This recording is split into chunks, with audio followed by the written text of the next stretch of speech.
Hey guys, KUZO here, back with another video, and in this video today we're going to be doing another epic splash page, and this one's going to be of Yuno versus Asta. For this specific splash page with Yuno versus Asta, I had the idea for it for a little while, and I knew I wanted to do it at some point. I just didn't know exactly when I wanted to do it, and I knew I wanted to do it on a slightly bigger piece of paper, and I wanted to make sure it was, a cool splash page. It wasn't just a versus where it showed just the faces of the characters kind of looking at each other. And that's not to say I wouldn't do an illustration like that for this channel at some point. It's just I knew that when I did a versus illustration, I wanted to make sure I actually had them kind of, it looks like they're actually fighting each other. And for those of you who have ever thought about these two facing off, I thought the interaction here would definitely be a lot more fun than them just standing. In fact, for those of you who have actually thought about this face-off, who do you think would win between them? Yuno or Asta? I don't actually have an answer for that. I don't have an opinion on that right now because I'm not all the way caught up, and I know Asta gets a lot stronger than the point I'm in the manga. As I know the point I'm in the manga, I'm pretty sure Yuno would win. But then again, at the same time, you got Asta with his anti-magic, so you never know exactly what's going to happen there. But all in all, just power scaling wise, I do believe at the point I'm in the manga, Yuno probably would have won a fight if they went at it. Yeah, definitely let me know who you think would win in the comments section. Also, if you guys do want to see more versus splash page illustrations like this, definitely hit that thumbs up and let me know how you guys like the video. And also, let me know who you would want to see me draw in one of these versus splash page illustrations. In any case, I also heard that the anime recently hit a more interesting part and has got a little bit more hype circulating around the series right now, bringing in a few more new fans that are going to be catching up and stuff like that. And I'm actually a fan of Black Clover, but I'm not completely caught up, and I'm going to be reading the manga, not actually watching the anime, and I'm really excited to actually catch up because I already like the manga where I'm currently at, and I've heard that it's gotten just way better from where I'm at, and that's just a big plus. Since I already like it, that just means I'm going to really like it once I start catching up. In any case, let's talk about the illustration a little bit. When I was originally thinking of the illustration, there's just so many different ways you can do a versus illustration, and it really depends on if you want to see both of the characters' faces, who you want to be in main focus, and all that sorts of stuff. And I want obviously both of them to be in main focus, so I feel like a lot of these versus illustrations are going to be these side-by-side ones where you can see both of their faces at least. Because even if it is a very dynamic and fun illustration with a really cool perspective, I feel like it doesn't really serve the purpose of it being a specific versus illustration, because you want to really be able to just see both characters. That was one of the very first things I needed to establish, was I wanted to make sure I could see both of their faces, and then from there I thought about having to make sure there was some variation. So I wanted to have Yuno's head tilted upwards while Asta's head was tilted downwards, and it kind of fits their sort of fighting style as well, like how they kind of hold themselves when they're going to fight. When you're charging with the sword, a lot of the time your head might be down a little bit and you're looking up, and with Yuno, a lot of the time it's, it can be a downward angle and he's looking over with a hand up or something like that with his book floating, or he's holding his book in the other hand, which I actually did not have him holding his book in this illustration because I felt like it would have been just a little bit too much. But there is a way I could have done it and pulled it off, but I just didn't really want to clutter the illustration too much. For sketching out the anatomy and stuff like that and their poses, I wasn't initially going to have their arms wrap around each other like that, but I wanted them to be close and I didn't want them to feel cramped. And when I was going with it, I was just like, you know what, let's try this, and it ended up working out, and I kind of liked how it looked. Oh, I don't feel like this would be a proper scene for something in a manga panel, because when someone's trying to hurt each other, they're not going to wrap their arms around each other. I mean, give me a break. I mean, here they might as well be going in for a kiss or something. Not like these two are Naruto and Sasuke. Get it? Because, in the beginning of Naruto and Sasuke kissed. Anyways. When drawing Asta, one of the things I was trying to make sure I portrayed was a lunging action, so kind of an open sort of pose where it felt like he was really moving forward. And then the next thing I wanted to make sure was there was some sort of dynamic feeling to his sword, so it had a really good presence in the illustration. That was a little tricky to work around because I really liked the idea of having the whole sword in the illustration, but I had to kind of settle with it going off the page and most of the sword not even being in the illustration.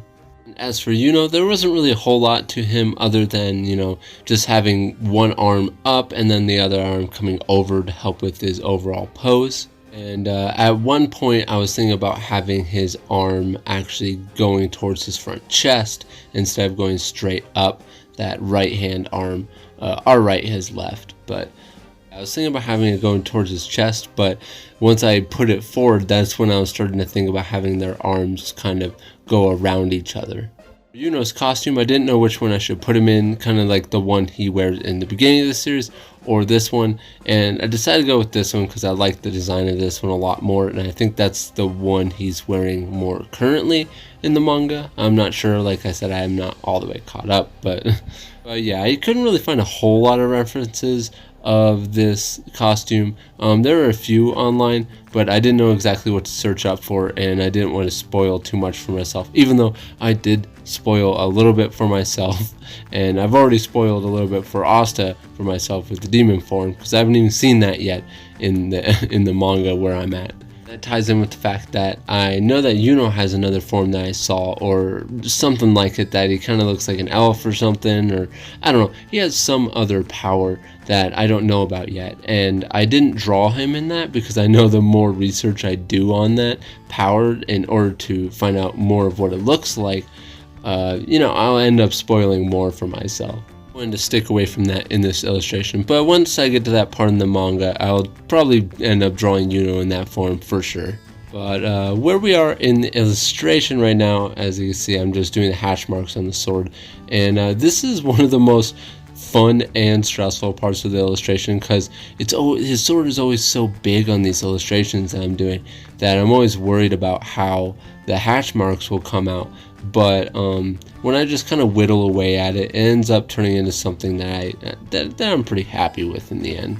To talk a little bit more about where we are in the illustration right now, as you could tell, we're doing the inking, and we've been doing the inking for a little while now in the video.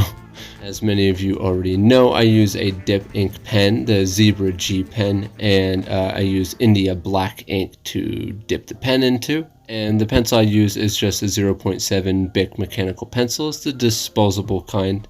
And then I use a black Pentel brush pen. And right now I'm just kind of blocking in where I want to put in the blackouts and the shades. And I didn't always used to do this with pencils. In pretty much all my recent inking videos, I do this. Anyways, but yeah, I do this quite frequently in all the illustrations that I recently have done. But before, I didn't really do this very much. I didn't do this pre-sketching. I kind of just went straight into the blackouts and, went with the flow. Since I started doing inks on this channel, I've been trying to tackle bigger illustrations when I do these inks because I don't really want to do anything too small. And for my past few videos, I did some smaller ones, but for the most part, I've been trying to go a lot bigger. And when I go a lot bigger, I want to kind of make sure I don't make any mistakes or make as little mistakes as possible. So I end up going in and just blocking in where I want everything to be, so it goes a little smoother. Thing I wanted to mention was I strongly remember when I went to erase the pencils in this, I thought to myself, my gosh, I definitely don't miss this about traditional illustrations, because for some reason this illustration I had a lot of tension when erasing it. I was worried about bending the paper, and I don't always have that tension and that worry, but for some reason this one really got to me. Make any sense, because I've erased a bunch of illustrations like this. But yeah, I was just like, man, I do like the fact that in digital art you just click a button and bam, pencils are gone. Which brings me around to saying I am definitely going to be doing a traditional versus digital subject-based video for sure coming soon. That one's gonna be fun. I'm just gonna give my thoughts between the two and stuff like that, and kind of the state of where each of them are, I feel like, in the industry. Yeah, I also mentioned in my last video how I started running out of my brush pen ink, and I ended up ordering some more brush pens, so I'm not running out of brush pen ink, thankfully. And I also started running out of whiteout in my last one as well, a little whiteout too, so I'm pretty much set on doing a whole lot more traditional illustrations for the channel. And I feel like the next thing I might end up running out of soon is packs of paper to use for these illustrations. And I don't think I mentioned the paper I've used yet in this video, but for those of you who don't know, I just use smooth bristboard paper. I pretty much just like smooth paper all around to draw on, which is one upside to drawing digitally, because I really like smooth paper, so I don't mind smooth iPad screens. Though I do actually have a screen protector on my iPad, one of the matte ones, so it makes it feel more like paper. Oh, and I guess some of you probably don't know what I use for digital work, since I don't really do it on here. I don't really talk about it as much on here. I know some of you will know, but I pretty much just use the iPad Pro and Apple Pencil, and I use Clip Studio on there, and sometimes I use Procreate as well. Yeah, so one thing that I mentioned in one of my other videos was there was some paper that I was using that I felt like was defective or something, because the lines that I was drawing on it were kind of bleeding a little bit on the paper, and same thing was going on with this illustration. So this paper is kind of frustrating me, because even though it's smooth, it's bleeding a little bit when I'm inking with my pen. So that's not a fun experience when doing this. So it was a little bit frustrating when I was inking this whole illustration.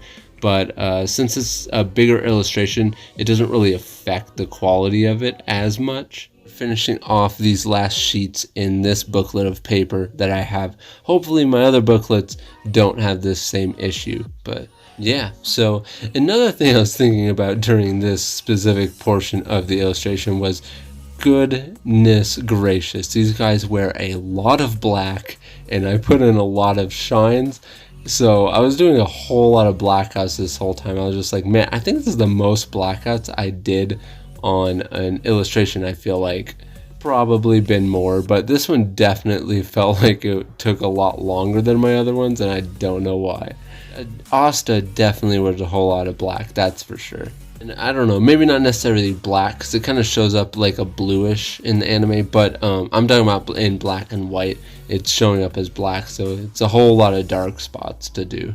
But in any case, if you guys want to help support what I do on this channel, help support my arts, you guys are checking me out on my Patreon, link in the description. I'd like to take this time to thank my current Patreons. You guys are the best pencil shinobis there are, and help me be able to do what I do on this channel. Special thanks to my Chunin and Jonin tier Patreons, which I will not actually put up the list today, because like I said, I still need to update it. I know, I still need to update it, guys, I'm sorry. But yes, thank you to each and every one of you Patreons. You guys are awesome. And I also want to say to everyone who actually watched the video all the way to this point, you guys help out the channel, you guys help out the videos, and regardless of if you're supporting me on Patreon, that is also a way to help support me. So thank you guys very much.